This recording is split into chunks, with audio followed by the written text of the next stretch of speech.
In less than 1 month, Super Mario Bros. On the NES will have officially released 40 years ago, marking the 40th anniversary of Super Mario Bros. So in today's video, I went through all of the mainline Mario games and ranked my top 5 favorite. But anyway, let's jump right into the video. Number 5 on my list is Super Mario Bros. 3 on the NES. Super Mario Bros. 3 was the last of the 3 mainline Mario games that were released on the NES within a 5-year time period. And in my opinion, Super Mario Bros. 3 is the best out of the 3. In my opinion, Super Mario Bros. 3 has the best graphics out of the 3 Mario games on the NES. Super Mario Bros. 3 also introduced several new mechanics, including a cohesive world map that connects all the levels together. Super Mario Bros. 3 also introduced the Tanuki suit, which allowed you to run to build up stamina to be able to fly. While it never became a mainstay power-up, it did return in New Super Mario Bros. 2 about 20 years later. There was also the frog suit in this game, which allowed you to swim as if the level was a grid, so you could go up, down, right, left a lot easier than just spamming one button to try to get height. Unfortunately, the frog suit has never returned in a mainline Mario game, but it is present in the Mario Maker series. Super Mario Bros. 3 is also quite polished compared to the other NES Mario games. You could tell that by this time, Nintendo was really focusing their development team on Mario because this game is quite advanced compared to the other NES Marios. Super Mario Bros. 3 is also a pretty big game, and there are a lot of secrets to find in the levels. Overall, in my opinion, Super Mario Bros. 3 is the best retro 2D Mario game. But what about the best 2D Mario game in general? You might expect me to say New Super Mario Bros. On the DS, or Super Mario Bros. Wonder on the Switch. Well, not exactly, because number 4, New Super Mario Bros. U Deluxe. By the time New Super Mario Bros. U and New Super Mario Bros. U Deluxe later came out, fans were pretty tired of the New Super Mario Bros. Series, and it's kind of got a reputation of being boring. But I don't think that this game ever had a fair shot at being good in people's opinions, even though it's got pretty good levels. Like, sure, it is pretty similar to the other New Super Mario Bros. Games, and I get why it's not super innovative, but the levels here are just good. It's definitely not a super flashy game, and there's not too much innovation here, but this is the full evolution of New Super Mario Bros., right in one package. In addition to the levels being solid in New Super Mario Bros. U, the few additions to this game actually feel really good. First of all, the world map actually connects all of the worlds, so you don't have to have any loading screens when you're transitioning between worlds. I really like this as it makes the entire game feel put together. There's also the Super Acorn, which feels like a really good evolution of the Tanuki suit. This power-up allows you to float down, but you can also get a boost, which lifts you up a bit. Also, when New Super Mario Bros. U released on the Wii U, it was actually the first HD Nintendo game.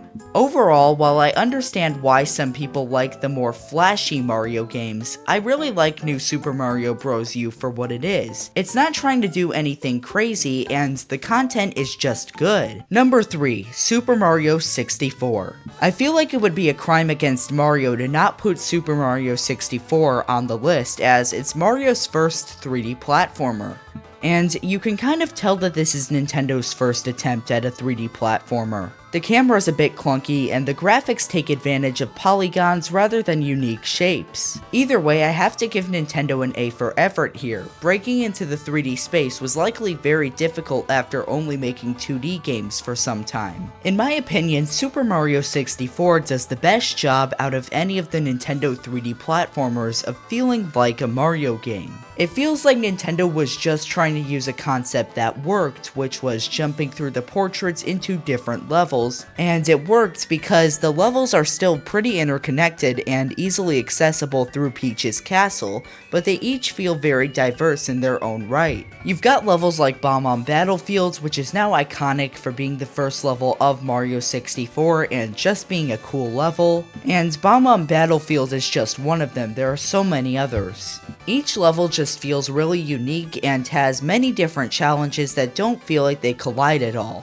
Super Mario 64 also paved the way for future 3D Mario games, establishing that there's one thing that you need to collect, that being stars in this game, and power-ups were also hard to come by and they were time limited.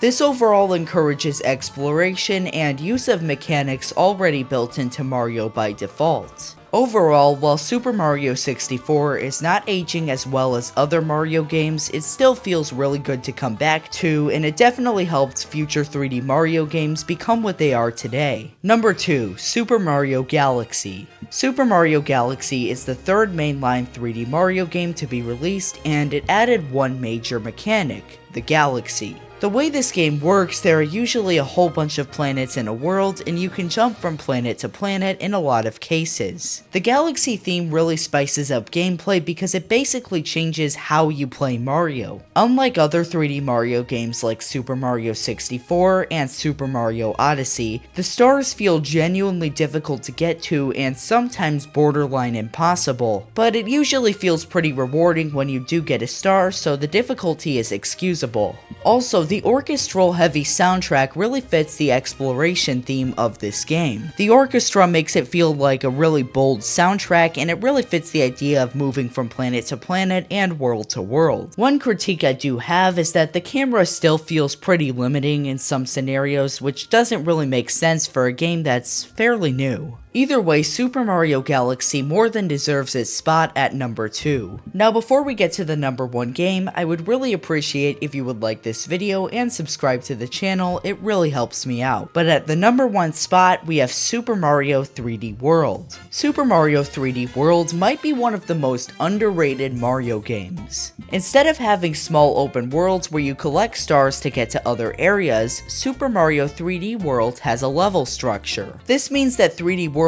is set up pretty similar to the 2D Mario games, but the levels are in 3D. I think I prefer this structure over the Mario games where there are small open worlds where you collect things like stars. It's very easy to just boot up the game, play a level, and then put the game down. The levels are also a moderate difficulty, not too difficult but not too easy, which I prefer. Unlike the 2D Mario games where all of the levels in one biome are in the same world, Super Mario 3D World actually has a diverse lineup of levels in each world. The soundtrack for Super Mario 3D World is also really good. There are definitely some bangers in there. There's also a decent amount of content in the game with a moderately long main game and a pretty long post game. Usually post games are just like 1 or 2 worlds, but this has 3 post game worlds. These post game worlds have different remixes of main levels from the main game, and they get pretty challenging. There's also Champion's Road, which I'm pretty sure I'll never get to because it basically requires you to 100% the main game, and there are very difficult requirements. The graphics in Super Mario 3D World are also really nice, and it recently got a graphical update on Switch 2, so the game looks more beautiful than ever. I believe that all of this makes Super Mario 3D World worthy of the number 1 spot on my Mario game ranking. But anyway guys, that's gonna do it for today's video. Let me know down in the comments what you think of my ranking, and you can also post your Mario game ranking if you want. I would also appreciate if you would like this video and subscribe to the channel if you enjoy my content. But anyway, thanks for watching and have a great day.